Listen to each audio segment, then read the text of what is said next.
Assalamualaikum warahmatullahi wabarakatuh. Masih bersama saya di channel Arjana Crypto. Yuhu.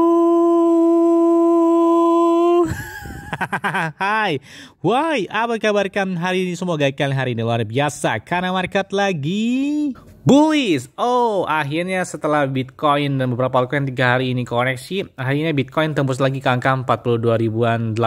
Bahkan tadi itu hampir dekat ke 43.000 dolar lagi. Wow, mantap banget ya. Dan beberapa altcoin rata-rata hari ini warnanya hijau lah ya.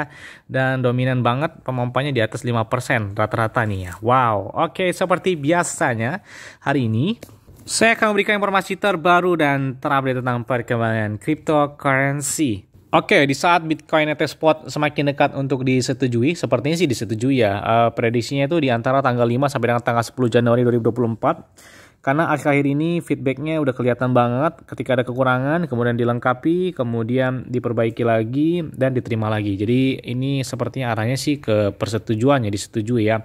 Dan ini membuat beberapa retail besar itu melakukan pembelian dengan jumlah yang sangat signifikan juga. Atau termakan FOMO lah ya, nggak mau ketinggalan momen tersebut. Nah, tapi ada hal menarik nih ya. Ketika Badan Federasi Amerika Serikat atau dari Ketua Fed Powell, dia juga mengatakan bahwa di tahun depan, tahun 2024 itu ada kemungkinan nyata bahwa kita berada dalam resesi pada tahun depan. Oke, kalau kita ingat ya bahwa inflasinya per bulan Desember ini turun berapa persen ya, cuma 2 atau berapa persen gitu turun, jadi ini lumayan lah ya, nggak terlalu signifikan banget dampaknya. Nah, tapi di tahun depan katanya kemungkinan berada di resesi. Oke, nggak apa-apa lah ya, asal Bitcoinnya ngeceng aja nih. Padahal si ketua badan federasi tersebut baru aja dia mengumumkan bahwa mereka sangat senang dengan kemajuan inflasi ini yang saat ini turun ya sejak di bulan Desember ini. Karena memang selain itu juga ada kabar menariknya dari ETF tersebut. Ternyata Bitwise tentang terdaftarnya Bitcoin ETF Spot terdaftar di DTCC. Ini baru terbaru ya. Jadi Bitwise Asset Management telah menjadi perusahaan terbaru yang memiliki pengajuan terhadap Bitcoin ETF Spot atau Exchange Trade Fund yang terdaftar di Depository Trust and Clearing Corporation atau DTCC dengan nama tikernya adalah BITB. Dan langkah ini berada dalam arah positif karena peluang persetujuan Bitcoin ETF Spot di Amerika Serikat telah meningkat secara signifikan. Artinya arahnya ke disetujui ya. Dan Bitwise saat bergabung dengan Fidelity yang Bitcoin ETF Spotnya terdaftar di DTCC minggu lalu. Jadi kayaknya sih disetujui ya. Arahnya ke kuning ke hijau. Arah kuning mau ke hijau. Bukan kuning mau ke merah kayaknya.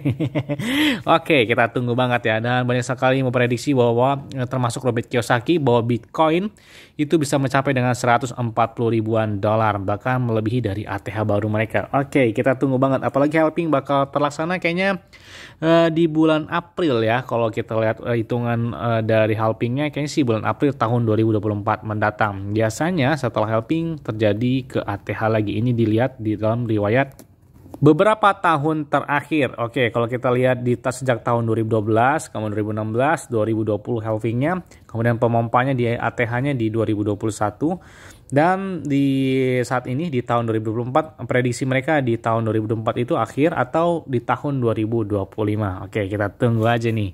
Ya, selanjutnya datang dari Terra Luna Classic. Oke, setelah mereka menembus di angka 3 rupiahan yang tadinya stand di bawah 1 rupiah, saat ini udah lumayan banget, bahkan udah di atas standnya di angka 2 rupiahan. Jadi ini salah satu pencapaian besar dari Terra Luna Classic setelah keruntuhan terjadi pada Terra Luna yang mengalami keruntuhan sangat signifikan banget di bulan Mei tahun 2022 lalu yang membuat market mereka kehilangan beberapa miliar dolar sehingga mendapat rusaknya harga dari Terra Luna waktu itu ya, bukan Luna Classic.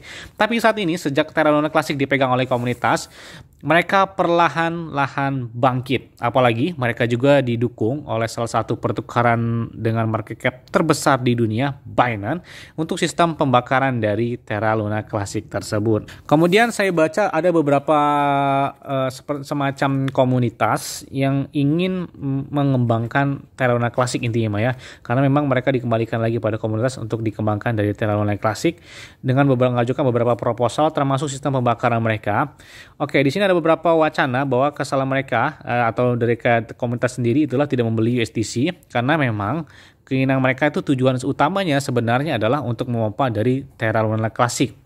Dan yang pertama, Luna Classic investor itu harus membeli USDC pada harga yang lebih tinggi sehingga kita dapat menaikkan harga dan menarik perhatian para pelaku. Jadi kalau katanya punya Terra Luna Classic harus punya USDC juga biar sama-sama pemompaannya. Kemudian USDC juga harus disamakan dengan harga $1 ya, itu banget efeknya ke $1 karena dia stable coin. Dan sangat tenang dalam masalah ini jika kita melakukan ini, komunitas kita yang kuat dan besar dan akan berhasil. Oke, untuk target $1 mungkin bisa terjadi lagi untuk market cap dari stable coin dari Luna Classic. Yang kemudian yang ketiga adalah target prioritas kita adalah menstabilkan USD pada $1. Kemudian Luna Classic rencana pemulihan yang harus dibuat. Jadi target terdekat mereka untuk Terra Luna Classic ini di komunitas ya, itu di angka 5 atau sampai dengan $10. Bahkan kalau didolarkan di angka $1 sampai dengan 119 US dollar. Nah, kemudian juga komunitas lagi menggebu-gebu nih ketika Binance mendukung sistem pembakaran dari USDC dan stablecoin dari Terra Luna Classic karena memang Binance juga mendukung pembakaran dari Terra Luna Classic ya sebelumnya dengan setiap transaksinya. Oke, seperti yang kalian ketahui, Binance telah mendukung pembakaran dari Terra Luna Classic dan mendapatkan komisi.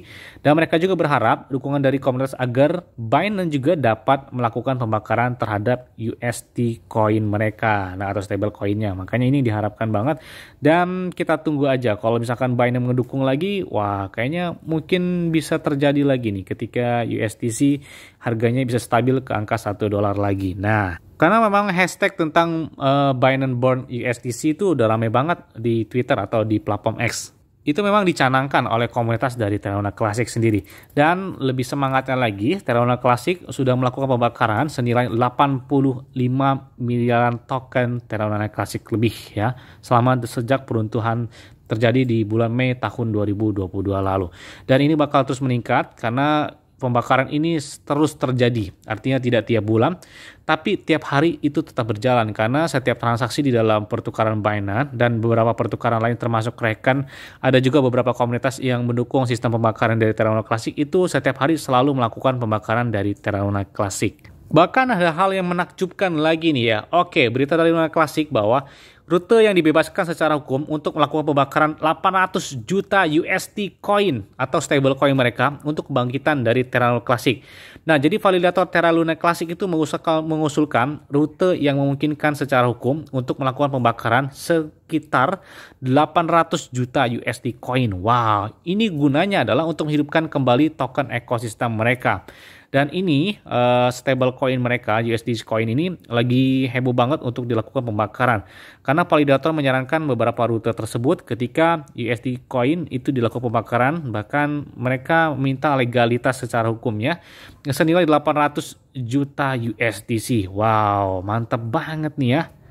Karena memang sebelumnya validator Terra Luna Classic itu menyatakan keprihatinannya tentang dampak hukum dari proposal 11913 karena proposal tersebut itu bertujuan untuk membakar 8 juta USDC yang masih ada di wallet Multisign Risk Harbor melalui pembaruan ke klien dari Terra. Nah, jadi validator ini percaya bahwa memulai pembakaran 800 juta USDC dari pembayaran Luna Classic menggunakan smart contract yang disederhanakan, maka ini salah satu dampak yang lumayan banget gitu ya buat menstabilkan ekosistem dari Terra Luna Classic. Kita tunggu aja nih ya, apakah rally-nya bisa di angka 300 sampai dengan 400% setelah pembakaran tersebut, kita tunggu aja. Bahkan Terra Luna Classic ini mempertimbangkan peningkatan DINCOM untuk mekanisme pembakaran Luna Classic menjadi $1. Wow, enak banget nih targetnya ya. Jadi salah satu validator teratas mengajukan proposal untuk menyempurnakan mekanisme komisi minimum dinamis atau DINCOM yang baru ditetapkan oleh validator. Dan ini menegaskan bahwa modifikasi DINCOM ini agar dibakar oleh validator teratas. Jadi mereka masih berupaya banget ini ya. Bahkan validator Lunaut mengajukan proposal untuk diskusi di forum persemakmuran dan bertujuan untuk meningkatkan DINCOM untuk Born dan Oracle Pool. Jadi mereka bakal melakukan pembakaran lebih besar lagi daripada sebelumnya. Dan selain itu, distribusikan set DINCOM ekstra ke Born ini Oracle Full dan Community Full dengan cara 50 banding D25 banding 25 juga. Oke, kita tunggu aja ya. Pembakaran mereka bakal lebih besar lagi daripada sebelumnya. Yes, targetnya mungkin terdekat di angka 5, 10 rupiah atau di 100 rupiah. Oke, amin. Yes, mungkin itu aja yang sampai dari kalian semua. Ingat ya, semua disclaimer dan Dior. Kenapa? Karena menikmati kalian sendiri. Salah gunakan yang mudah santai. Jadi apabila market dalam keadaan bullish dan bagaimanapun, kalian tetap tenang dan santuy. Terima kasih.